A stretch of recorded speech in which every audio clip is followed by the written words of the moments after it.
So because the king became a disciple of the Buddha, and he had so many Arahant disciples, that slowly his reputation started to grow. And then this Sariputta and Moggallana came to become disciples of the Buddha. And how did they become disciples? At that time, before they followed the Buddha, they were renunciants under an external sect ascetic by the name of Sanjaya.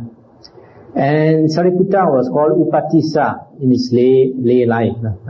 And Moggallana was called Kolita. Now, remember this Sariputta, as an external sect ascetic, he was going on alms round.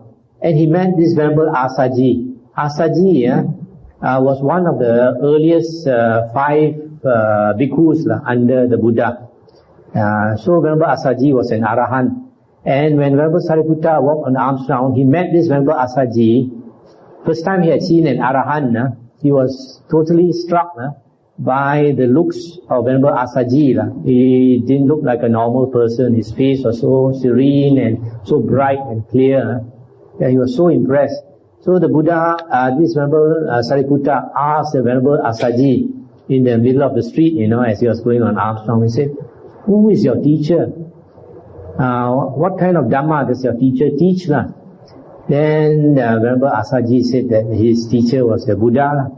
Then he said, as to the Dhamma, I am newly gone forth in this Dhamma Vinaya. And I can't tell you, I cannot give you a very good explanation of the Dhamma, but I can only give you a brief teaching. Then the Venerable Sariputta said, a brief teaching is enough. So basically what he said to Venerable Sariputta was that all things in the world arise through conditions and they pass away through conditions. In Chinese they say, 诸法因缘生，诸法因缘灭. So just listening to these few words, Venerable Sariputta realized that everything in the world arises through conditions and passes away through conditions. That means everything is impermanent. And just by that, he attained the Dhamma vision, attained the first path. So you see, what basically makes a person a first path attainer is to understand that everything in the world is impermanent.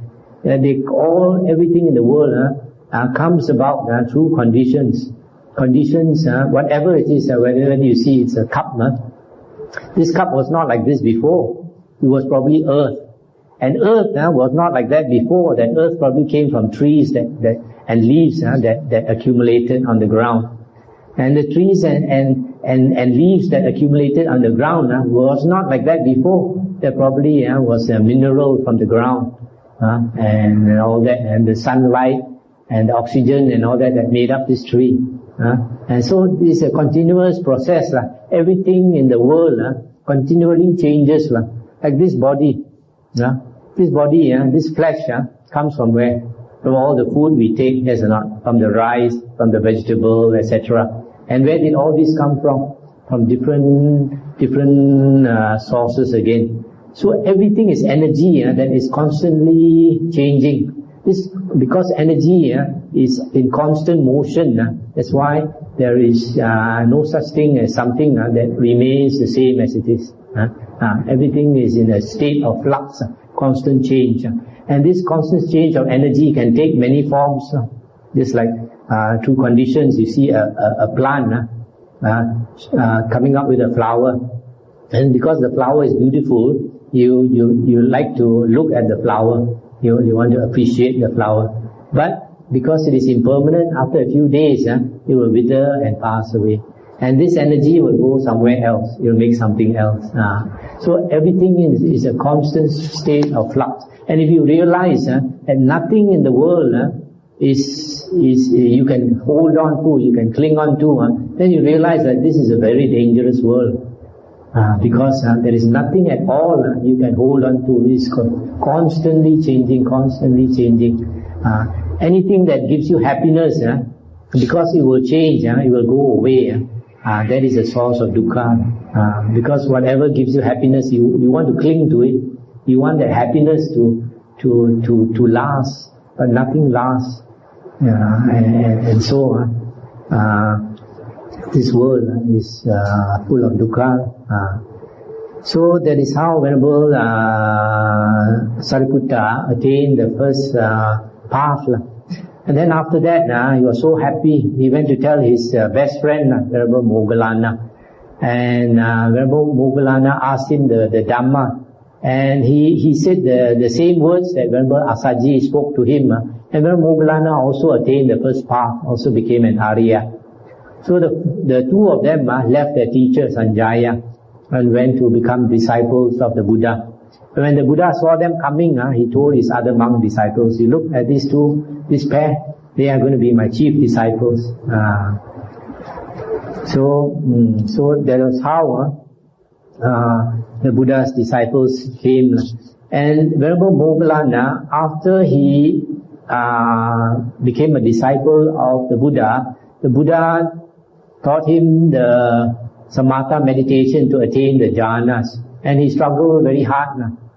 And for 7 days and 7 nights, I imagine he didn't sleep, until he was so tired that even when he entered jhana, he would fall out of the jhana because he was like nodding in sleep. But because the Buddha had psychic power, the Buddha was supervising him all the time. When he dropped out of jhana, the Buddha would come in a golden body. His body will come out of his body. The golden body will come and wake up our Venerable Moggallana and ask him to continue his practice.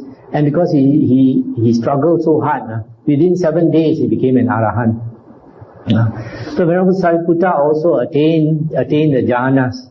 But after 14 days, he was still not enlightened, And then on the 14th day, being a new disciple of the Buddha, Venerable Sariputta was fanning the Buddha, and the Buddha was talking to an external sect ascetics, and Venerable Sariputta just fanning the Buddha and listening to this conversation between the Buddha and the external sect ascetic, and he understood the Dhamma and he became an Arahant just by listening.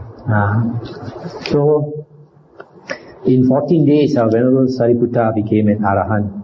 And then the Buddha's following of disciples started to grow quickly after that, because his Arahant disciples taught other people, and they also became Aryas, and they also renounced, and the number of people who renounced started to multiply.